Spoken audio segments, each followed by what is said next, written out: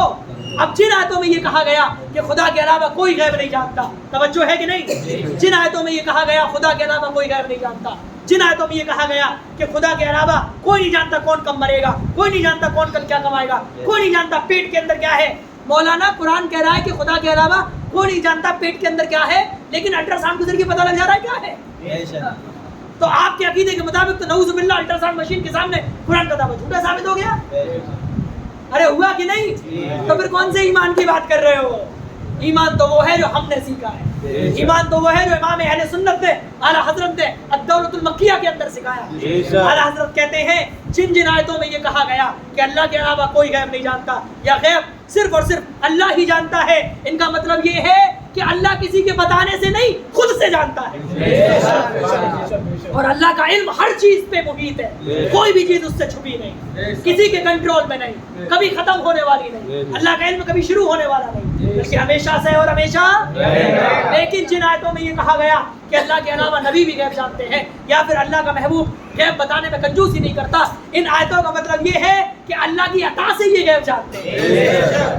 تو دونوں آیتوں پہ ایمان ہو گیا کہ نہیں؟ اگر ملا جی کی مانو تو ایک ہی آیت پہ ایمان ماننے، دوسری تو ختم. اور مسلمان ہونے کے لیے ہر آیت پہ ایمان رکھنا ضروری ہے. بہت اچھے اور پڑھے لکھے انداز میں سمجھا رہا ہوں، سادہ زبان میں، دلیل کی روشنی میں. اب بھی اگر کوئی نہیں سمجھتا تو اپنے دل کا علاج کریں، ٹھیک ہے؟ کوئی لڑائی والی بات نہیں ہے، سب محبت والی باتیں ہیں جب تک آپ اسے لڑائی میں نہ بدلیں، جب تک میں اسے لڑائی میں نہ بدلوں. تو ورقہ ابن نوفل نے یہ کیوں بتا دیا؟ کیونکہ اللہ نے اپنی پچھلی کتابوں میں یہ باتیں بتائی تھی تو انہوں نے جان لیا. سمپل سی بات ہے. پھر ارے توجہ ہے کہ نہیں؟ درس تھوڑی دیر اور چلے گا، بس 11:15 ہو گئے، بس ختم ہونے والا ہے. درس تھوڑی دیر چلے گا، 1 گھنٹے زیادہ ہو گیا نا. 10 بجے شروع کیا تھا، ہاں بس ختم ہونے والا ہے. تو یہ جو حدیث ہے، ارے اس کی طرف دھیان نہیں بولے گا.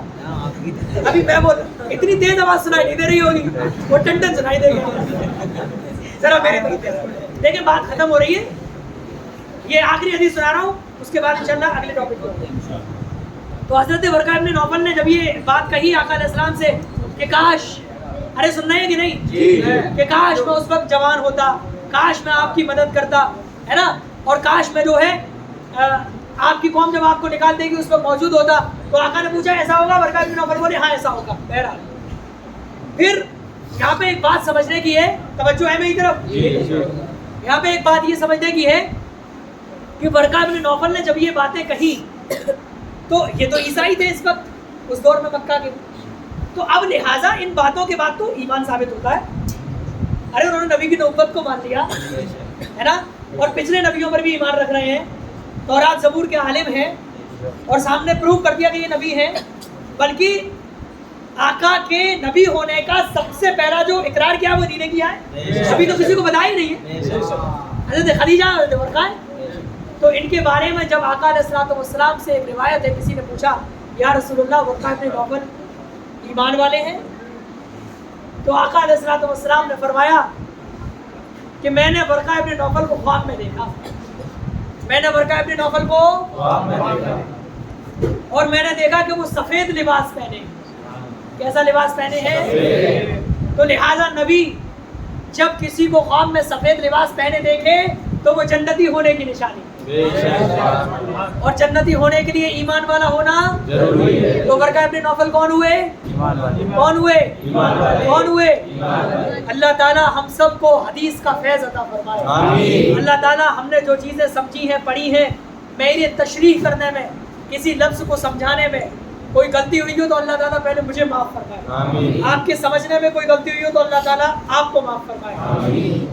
اللہ تعالیٰ ہم سب کو اس سلسلے کو جاری رکھنے کی توفیق عطا فرمائے۔ اللہ تعالیٰ ہم سب کو اسی طرح علم دین سیکھنے کے لیے وقت نکالنے کی توفیق عطا فرمائے۔ اللہ تعالیٰ ہماری پٹیالی کے مسلمانوں کو شاد و آباد رکھے۔ اللہ تعالیٰ اس مسجد کو بنانے والوں، اس مسجد میں تعاون کرنے والوں، اس مسجد میں نماز پڑھنے والوں، اس مسجد میں کبھی کبھی آنے والوں، اس مسجد کی طرف گزرتے ہوئے دیکھنے والوں کو سب کو رحمت و برکت سے نوازے۔ آمین۔ گزر کے دور سے دیکھنے والوں کو بھی رحمت و برکت سے نوازے۔ اس رحمت و برکت میں ایک رحمت یہ بھی ہو کہ وہ اس مسجد میں اندر آ جائے، ہے نا۔